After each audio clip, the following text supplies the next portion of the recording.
ഇന്ന് സ്കിൻ ഒപിയിൽ വളരെ കോമൺ ആയിട്ട് കാണുന്ന ഒരു സിറ്റുവേഷനാണ് തലമുടി നര എന്നുള്ളത്.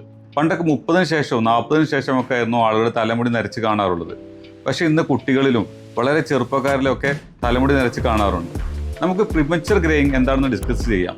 30 വയസ്സിന് താഴെ ഗ്രേയിങ്, അതായത് നര കാണുന്നതിനാണ് പ്രിമച്വർ ഗ്രേയിങ് എന്ന് പറയുന്നത്.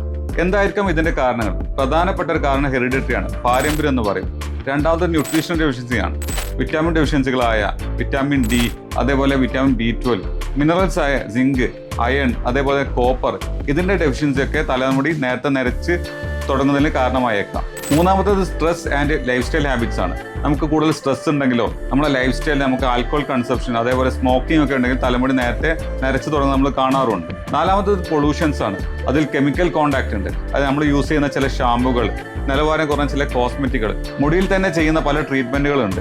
പാർലറിൽ വെച്ചിട്ടും അതേപോലെ അൺഓതറൈസ്ഡ് ആയ സ്ഥലങ്ങളിലൊക്കെ വെച്ച് ചെയ്യുന്ന പല ട്രീറ്റ്മെന്റുകളും തലമുടി നേരത്തെ വരുത്തുന്ന ചില കാരണങ്ങളാണ്. മറ്റൊരു കാരണമാണ് മെഡിക്കൽ കണ്ടീഷൻസ് എന്നുള്ളത്.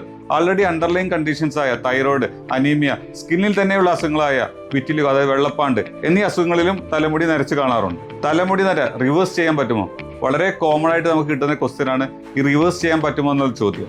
പല കാരണങ്ങളും, ന്യൂട്രീഷൻ ഡെഫിഷ്യൻസി പോലുള്ള കാരണങ്ങൾ നേരത്തെ ഇൻവെസ്റ്റിഗേറ്റ് ചെയ്യുകയും ഡിക്റ്റേറ്റ് ചെയ്യുകയും ട്രീറ്റ്മെന്റ് നേരത്തെ സ്റ്റാർട്ട് ചെയ്യുകയും ചെയ്യുകയാണെങ്കിൽ ഒരു പരിധിവരെ നമുക്ക് റിവേഴ്സ് ചെയ്യാൻ സാധിക്കുന്നതാണ്. ആസ് എ പേഴ്സൺ നിങ്ങൾക്ക് എന്ത് ചെയ്യാൻ പറ്റും? നല്ലൊരു ബാലൻസ്ഡ് ഡയറ്റ് എപ്പോഴും കഴിക്കുക, സ്ട്രെസ് നിങ്ങൾ മാനേജ് ചെയ്യാൻ ശീലിക്കുക, ഹാബിറ്റ്സുകളായ ആൽക്കഹോൾ കൺസപ്ഷൻ, സ്മോക്കിംഗ് എന്നിവയൊക്കെ നിങ്ങൾ ഒഴിവാക്കുക, റെഗുലറായിട്ട് ആവശ്യത്തിനുള്ള ബ്ലഡ് ടെസ്റ്റുകളും ന്യൂട്രീഷൻ ഡെഫിഷ്യൻസി ഉണ്ടോ എന്നുള്ള ചെക്കപ്പുകളൊക്കെ നിങ്ങൾ ചെയ്യുക. നേരെ നിങ്ങൾ കണ്ടു തുടങ്ങുമ്പോൾ തന്നെ നിങ്ങൾ നിങ്ങളുടെ ഡെർമറ്റോളജിസ്റ്റിനെ കൺസൾട്ട് ചെയ്യുകയും അത് ഇവാലുവേറ്റ് ചെയ്യുകയും ട്രീറ്റ്മെന്റ് ആവശ്യമുള്ളതാണെങ്കിൽ ട്രീറ്റ്മെന്റ് സ്റ്റാർട്ട് ചെയ്യുകയും ചെയ്യുക.